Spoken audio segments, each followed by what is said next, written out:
Earnestly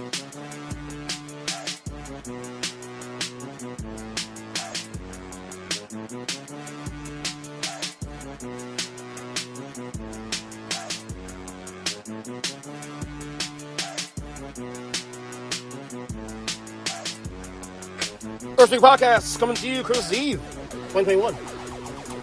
Yeah. How you guys doing? So back-to-back days of podcast. Don't get used to that though. Don't get used to that because we got the holidays here, number one. So but we got a lot going on here on with this show, and as I mentioned yesterday too on the podcast, we got a lot going on too with what we hold on, my wife sent me a text. She's ordering food for me. Yeah, I ordered a steak quesadilla, but I guess there's not more. It's unavailable, so I got to order a chicken instead in Chipotle. We're going to have a nice little night tonight, Christmas Eve. I think we'll allow the kids to open one gift tonight, and then they go to bed, and then tomorrow morning, the chaos begins, and we're still trying to figure out our plans for tomorrow, especially, too, what we're going to do. I think we have plans to go to my mom's at some point tomorrow morning after the kids open the gifts, and then we're supposed to go to my wife's job. They're having a lunch, and we're supposed to go tomorrow, but I'm not sure if we're both going to go, or I'm going to go, or she's going to go, that kind of thing. So we'll figure it out.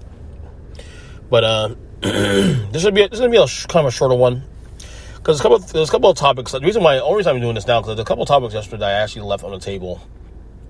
Yesterday, we did a podcast yesterday. By the way, a lot of people are enjoying the title of the podcast, Deck the Halls of Matzo Balls. I even told my customer at my job that today, because he was there, that I actually did that. He laughed. He loved it. I told him that I named the episode the exact thing you said because it was that creative. He enjoyed it. But there's a couple things I left on the in terms of I want to talk about yesterday. I forgot.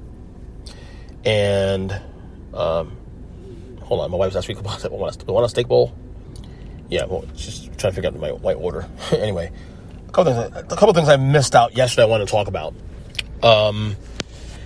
And this COVID outbreaks now is going rampant, especially in the sports world. This is my attitude on COVID, on vaccinations and all that. My stance has been pretty much the same. I've come to terms that this is going to be our new reality. COVID-19 will be our new reality, and we're going to have this in any shape or form. This will be what we're going to be dealing with for the rest of our lives, probably. So we need to adjust to that. I don't think we at this point benefit from another shutdown, because at this point, even if we try to shut down, there's too many people who will probably be against the shutdown that will be outside and will probably pass on the virus and whatnot. So best thing to do at this point is to trust science at this point. Trust vaccinations. I think the NBA, for example, is doing a fantastic job, in terms of how they're handling this. Now, players with some games, I'm not necessarily a fan of that either. But my attitude is this. This is a part of our lives now. COVID-19 is part of our lives. And we have to just adjust accordingly. Vaccinate yourself. Arm yourself. Wear masks if necessary. Adam Silver said, I think a couple days ago, that when asked about whether or not he was considering shutting down the season, he said, no, we're not doing it. We're going to move forward. College football, I think it's the same thing. I believe some sort of college football, the playoff, where they're not going to shut down the year. If teams get COVID-19 and they decide to pull players, and they will forfeit the games. I support that because at this point, this is a battle now of you being smart and, in my opinion, not smart. Okay, if we have access now, free access, in fact, to get vaccinated. If you're worried about getting a shot, you have questions about getting a shot, as I've stated on this podcast many times over, go see a doctor. See where you stand on that one. Okay? Trust science in this one. Trust people who are actually in position to give you more clear and concise answers to how to handle this moving forward. Okay? We're past what this is not like last year where there wasn't a vaccine at the time and everything was still new. We have way more information now and we need to adapt accordingly. Okay, if you're unvaccinated, obviously you're a bigger risk.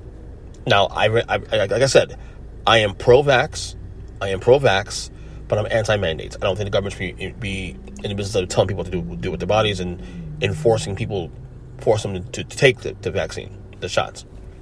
Okay, now if private businesses want to enforce it according to what they want to do, that's their right. Okay, they can do that. But in terms of, everything else, it needs to be just a situation where, you need to do what's best for yourself at this point now. Get armed up. If you get vaccinated, you'll still get, again, you will still get COVID. You can still get COVID if you're vaccinated. But again, the whole idea of getting vaccinated and not vaccinated, it's all about, if you do get vaccinated, you most likely are able to avoid the worst case scenario. If you're unvaccinated and you have health issues, especially, it could be deadly. It could. I mean, I have friends that are nurses and doctors, that they tell me the same thing. The people who are dying from this thing are people who have health issues and are not vaccinated. I don't know what to tell you anymore. I mean, you do you, obviously. When I get access to the booster shot from Moderna, I'm going to take the booster shot when it comes out, from Moderna anyway, and make sure I'm armed up because I trust science. Okay, I'm not gonna be this guy who's this because Democrats this and that and make it all political. It's not political. This is about my health. It's about my life. It's about my family. I'm doing this for my family first. So Chipotle's closed. I said to text my wife now. Chipotle's closed. You do his best, and the very fact that even Donald Trump is on the right side of this issue is amazing.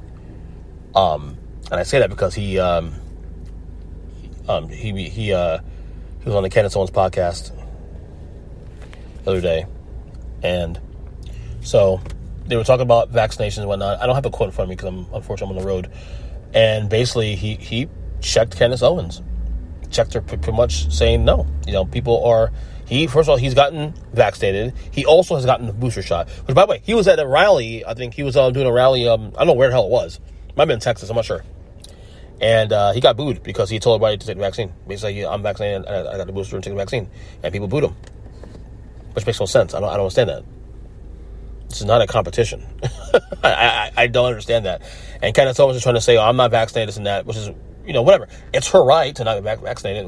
But I find it kind of weird that she's not, but her husband is vaccinated. I know. To me, Candace Owens is the most disingenuous commentator on the right, especially I've ever heard.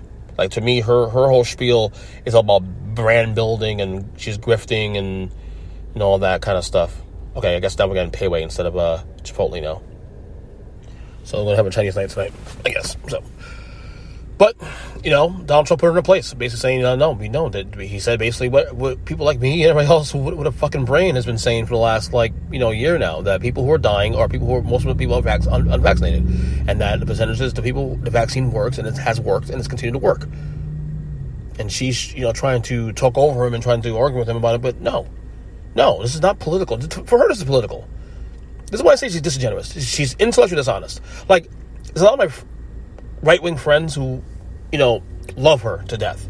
I don't know, because she's like the rare black person that's actually a conservative, that actually has that kind of voice. I don't know why she's so liked. I know she's obviously very, very beautiful, number one. Let's call it there. She's a very attractive woman, number one. Okay, so obviously that whole thing. She's very well someone who you definitely put a brand behind.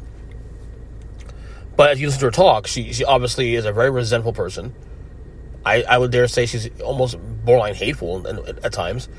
And here's the bottom line: if you want to find actual, real black conservatives who actually have, a horse in the race and actually have whether they agree or disagree with what their stance is, there are some black conservatives out there that I would say are much more legit and actually are trying to do the right thing. I don't find her to be someone that's doing the right thing. She's just here to build a brand.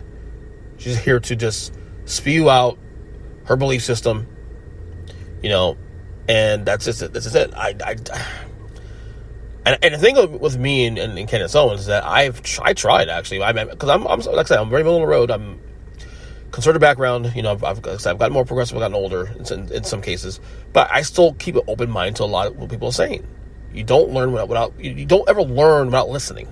That includes on both sides before you form an opinion.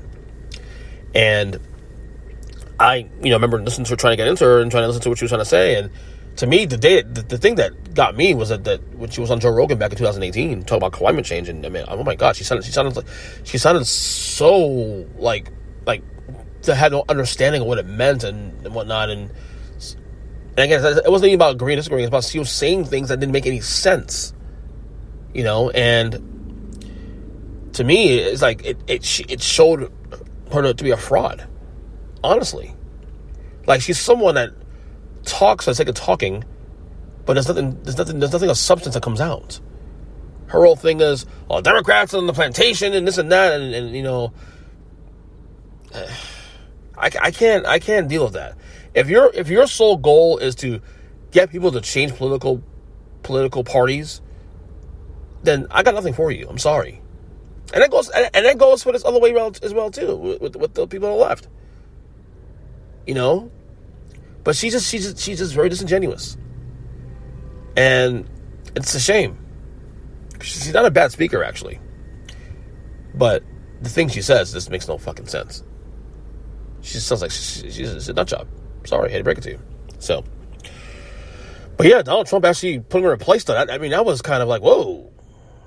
Okay, I see you. And again, I'm not one of those people going to sit here. I'm not a Trump guy, but I'm not one of those guys going to sit here and just, well, Trump said so. Who gives a crap? No, I'm going to say what I say, call down the middle, and call what it is. Bottom line. So, yeah, that was just the whole thing with her. So, anyway, last night's, I don't know if you guys saw the game last night. Interesting game. Titans beat the Niners 17-10. Sorry, 20-17. Sorry.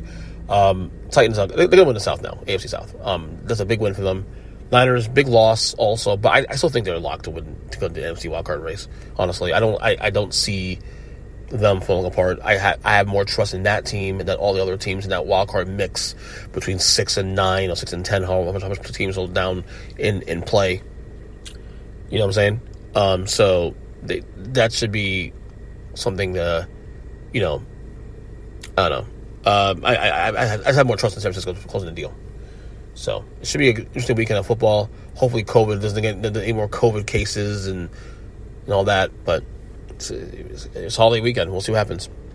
And yeah, like I said, I got to put all the changes coming to the podcast. We got a lot of cool things coming up very soon. We're going to announce the names of these next couple of shows I'm going to be starting on this feed. Like I said, we have a football exclusive show, Football's Awesome, which we launch in September, and we're gonna have one for pro wrestling, something separate from the Take the Wrestling podcast. It's something that's gonna be my thing, more an idea to rotate guests into it, different guests and people that I can't do on that show. Don't worry, I'm still doing Takes the Wrestling. That's still my baby, But this is gonna be another facet of something on within this feed, and then I'm gonna be announcing a basketball. Similar basketball weekly, possibly weekly, show name very soon in the next couple of weeks, maybe a couple of days, depending on the name we agree on. So, a lot of exciting times here on this podcast. I'm very fired up about 2022, especially. So, that's just that. So, again, you guys, have a very Merry Christmas. Enjoy your families, your friends. No fighting or politics or vaccinations or all that bullshit. Just enjoy each other's company because, you never know. You never know. All right, I'm on Twitter at ejefferson7. Tweet at me, engage in conversation. Also, I'm doing a Royal Rumble. I might announce this actually on the podcast a couple days ago. I'm not sure, but I'll say it again. I'm actually binging every Royal Rumble from 1988, the first one, to 2019. It's an idea that Mikey B, of course, came up with, and I follow through. So I gotta finish 1990 though. Still, I'm still in the middle of the 1990 match, but every time I try to watch it, my kids get in the way. So hopefully I'll get that done by the end of today. Hopefully, I 20 more minutes on the show. And by the way, I'm not doing the entire show. I'm just doing the matches itself. That is it. So, but I think we're also doing a watch along for the 2021 Rumble in late January. So, but that's it. Once again, Merry Christmas to all you guys. Love you guys. Thanks for supporting this podcast, supporting all the movement, of course. And we will talk to you guys, I guess, next week or soon. Whatever. We'll see what happens. So, later.